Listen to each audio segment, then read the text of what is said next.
Oke, jadi sekarang kita akan belajar tentang pencemaran lingkungan ya. Oke, pencemaran lingkungan. Nah, ini sebenarnya topik yang bisa dibilang sangat dekat dengan kehidupan kita sehari-hari ya. Karena ya kita akan bisa menyaksikan contoh-contoh dari pencemaran lingkungan itu apa aja sebenarnya. Sekeliling kita setiap hari itu kita bisa lihat. Nah, tapi kita akan mulai dengan definisinya dulu. Sebenarnya yang dimaksud dengan pencemaran itu apa sih? Ya, jadi kita mulai dari definisi dulu. Nah, kalau kita nyari di kamus ya, yang disebut sebagai pencemaran, itu bisa kita anggap sebagai sesuatu yang mengotori, gitu ya. Sesuatu yang mengotori pencemaran. Nah, tapi kalau dalam konteks alam, ketika kita membicarakan lingkungan biologis, gitu ya, kita bisa memahami pencemaran itu sebagai proses kontaminasi. Jadi proses kontaminasi lingkungan. Jadi yang mengalami kontaminasinya adalah lingkungan, ya, lingkungan alam gitu ya, alam liar gitu ya, alam bebas. Dia terkontaminasi oleh apa? Nah, terkontaminasi oleh produk ya yang dihasilkan oleh siapa? Oleh manusia. Nah, kenapa cuma produk yang dihasilkan oleh manusia? Bagaimana dengan produk yang dihasilkan oleh makhluk hidup lain? Nah, sekarang coba kita berpikir sedikit ya. Kalau ada misalnya seekor gajah, dia buang kotoran dan kotorannya jatuh di tanah. Nah, apakah itu bisa kita sebut sebagai pencemaran lingkungan? Enggak. Kenapa? Karena kotoran gajah ini, ya, ketika dia jatuh di tanah, dia nanti akan mengalami proses pembusukan dan dia akan mengikuti siklus yang memang sudah ada di alam gitu ya, sehingga lama-lama ya kotoran gajah ini akan hilang, dia akan menjadi pupuk lama-lama gitu ya. Nah, berbeda dengan kalau misalkan kita manusia nih buang sampah plastik kayak botol minuman gitu ya, kita nggak sadar kita buang aja ke tanah gitu ya. Nah, meskipun kalau kita lihat perbandingannya antara kotoran gajah sama botol plastik, udah misalnya kelihatan kalau kotoran gajah itu lebih besar, sedangkan botolnya lebih kecil. Tapi yang kita sebut sebagai pencemaran lingkungan itu yang botol plastik tadi, meskipun dia ukurannya kecil. Nah, kenapa bisa gitu? Karena si botol plastik ini tidak bisa ikut siklus alami yang terjadi di planet bumi. Jadi sebenarnya definisi dasar dari pencemaran lingkungan itu adalah proses di mana bumi kita ini terkontaminasi atau tercemar oleh produk-produk buatan manusia yang tidak bisa mengikuti siklus alami. Nah, itu yang sebetulnya menjadi masalah utamanya adalah bahwa apa yang kita bikin, apa yang kita buat di dunia ini itu tidak bisa ikut siklus alami. Nah, itu sebenarnya jadi masalah gitu ya. Itu akan menumpuk, itu akan menjadi masalah.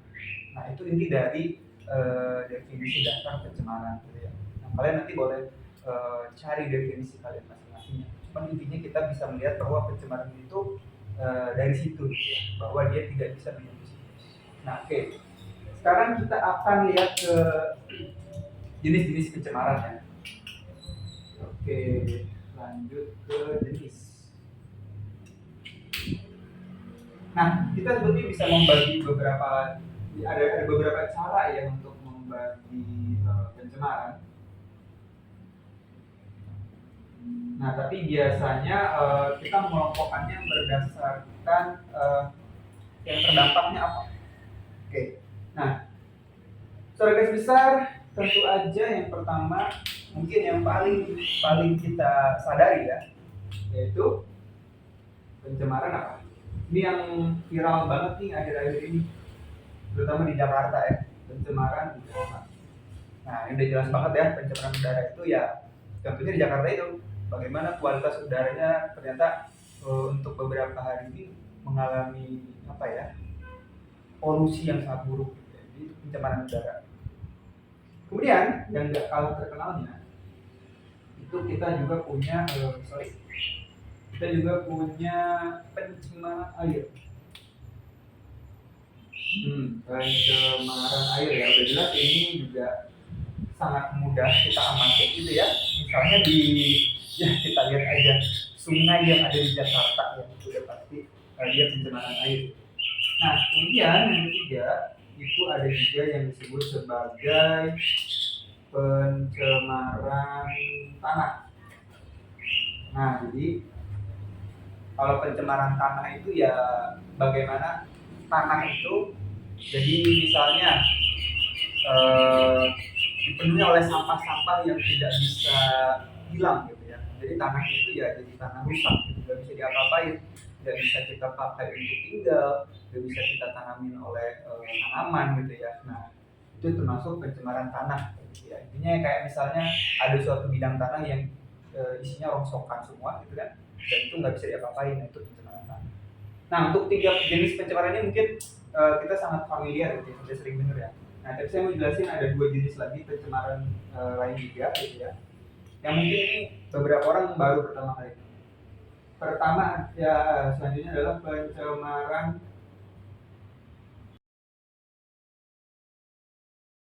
pencemaran suara atau polusi suara ya. Kayak gimana polusi suara? Ya, simply suara-suara yang dibuat oleh manusia yang mengganggu ketentraman gitu ya. Kayak misalnya yang paling terkenal kan kalau hari Minggu kita tidur siang tiba-tiba ada tetangga motong keramik ya, itu termasuk pencemaran udara gitu. Nah, terus yang kelima ini juga ya, ini juga lumayan penting, yaitu pencemaran cahaya atau polusi cahaya gitu ya.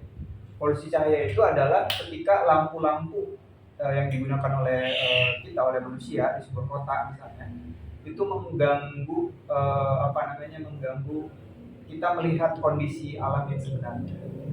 Kalau kalian misalnya pernah pergi ke gunung tuh, terus kalian lihat langitnya malam-malam, nah itu kan bintangnya luar biasa ya. Kalau lebih cerah gitu banyak banget. Nah, tapi hal tersebut nggak bisa kita amati di kota karena di kota terlalu banyak lampu.